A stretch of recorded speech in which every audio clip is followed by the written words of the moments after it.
வாழ்க்கையில் நாம் பலமுறை மற்றவர்களைப் போல மாற ஆசைப்படுகிறோம். சிங்கத்தைப் போல கர்ஜிக்க வேண்டும், புலிய போல பாய வேண்டும் என்று நினைக்கிறோம். ஆனால் நம்மிடம் இருக்கும் உண்மையான பலம் எது என்று நமக்கு தெரியுமா? இதோ ஒரு ஆழமான கதை. ஒரு காட்டில் ஒரு முயல் இருந்தது.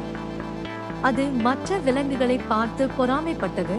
நான் ஏன் இவ்வளவு பலவீனமாக இருக்கிறேன் என்று வருந்தியது. ஒரு மந்திரவாதியிடம் சென்று தனக்கு வீரம் வேண்டும் என்று கேட்டது. அவர் ஒரு கண்ணாடி கவசத்தை கொடுத்தார்கள். அந்த கவசத்தை போட்டதும் மற்ற விலங்குகள் அதன் உடலில் தெரிந்த தங்கள் பிம்பத்தை பார்த்து பயந்து ஓடின. முயல் தன்னை ஒரு மாவீரன் என்று நினைத்துக் கொண்டது. ஆனால் ஒரு நரி வந்தது. நரிக்கு தெரியும் அது வெறும் கண்ணாடி என்று. ஒரே பாய்ச்சலில் கவசத்தை உடைத்தது. முயல் மீண்டும் பழைய நிலைக்கு வந்தது.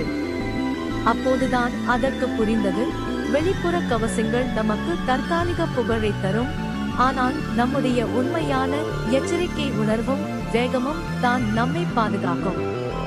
உங்கள் தனித்துவத்தை ஒருபோதும் விட்டுக் கொடுக்காதீர்கள். எங்கள் கிரியேட்டிவ் வெல்கம் சேனலுக்கு உங்களை அன்புடன் வரவேற்கிறோம்.